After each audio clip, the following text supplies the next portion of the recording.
Welcome back to JEE Blunders, where you learn the don'ts first. So, unlike other videos, I thought that today maybe we should cover a derivation. And this is a very common derivation, something that you'd find in almost all physics textbooks. But there's just one part of this derivation that I used to really get confused about. So, and I thought that I should really share that part with you so that we can all benefit. So, let's get started.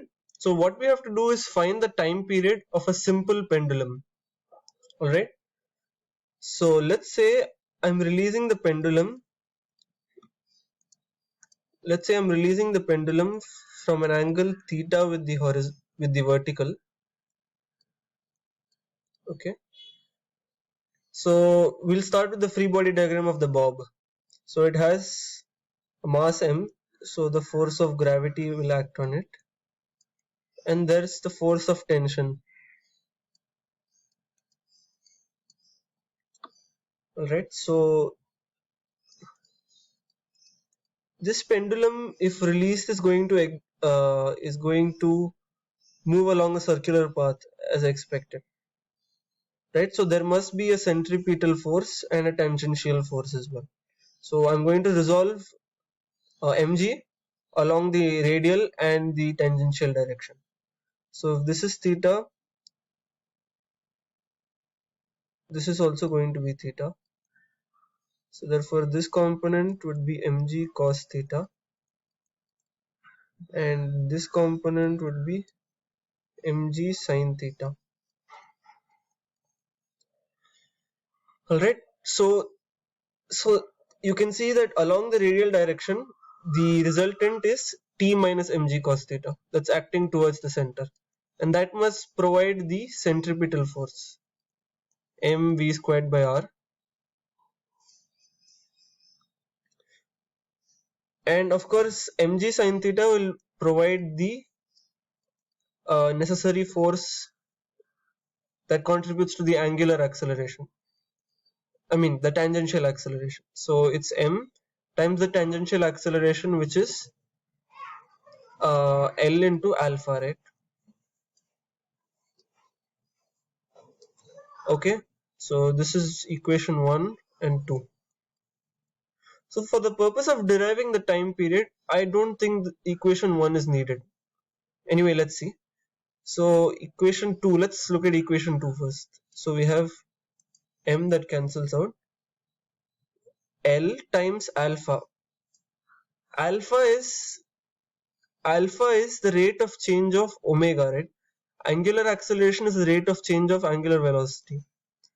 So d by dt of omega, and omega is nothing but the rate at which theta decreases, because I'm assuming that the bob is going to move this way.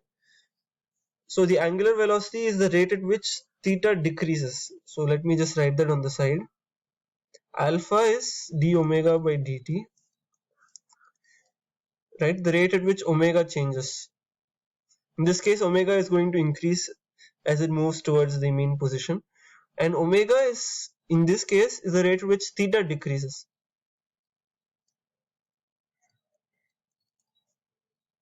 Right? So if we substitute omega over here, what do we get? So we'll get alpha is minus d squared theta by dt squared.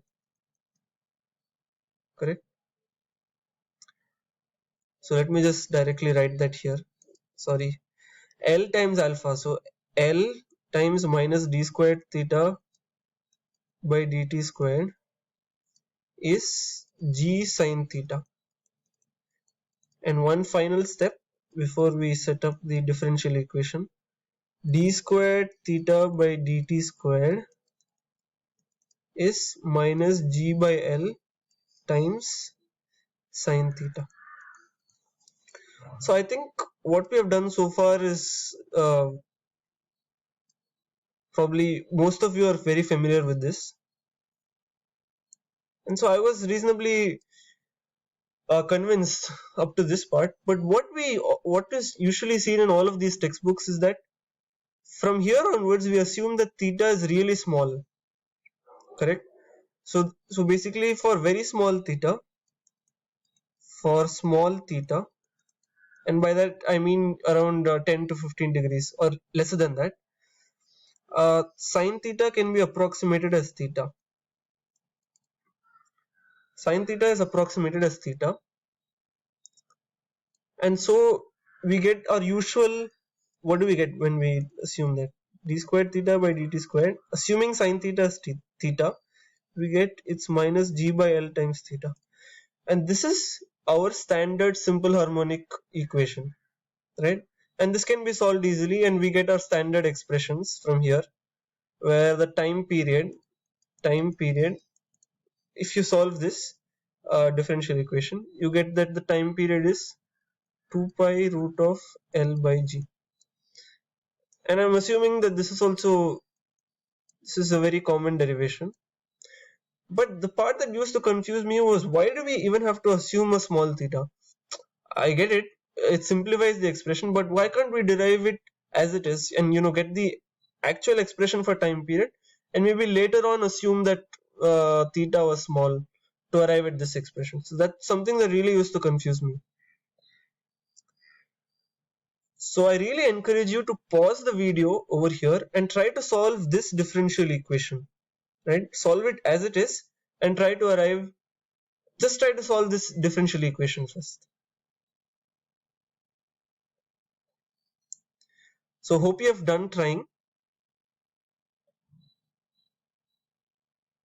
See, this is a really confusing differential equation, because you have theta. You're saying when you take the second derivative of something, you want to get the sine of it. Right? This was more. This seemed easier to solve, right?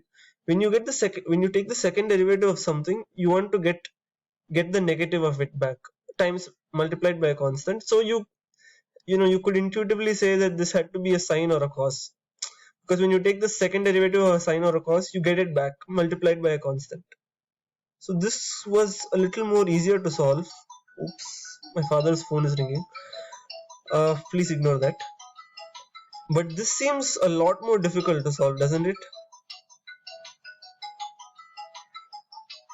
And you're right, it is much more difficult to solve, which is why this whole video was made, in fact.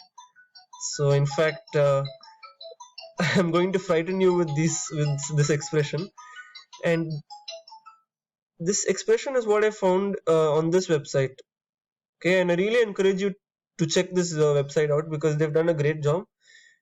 So it turns out, for large amplitudes, in order to solve this differential equation, it's probably outside the scope of JEE syllabus, but it turns out that it can be approximated. You can find an approximate solution for it, and this is the expression for that.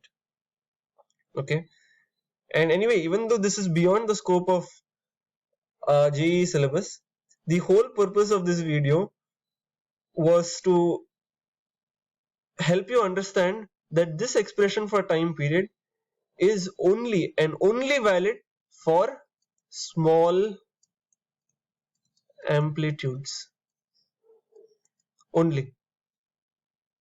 See you in the next video.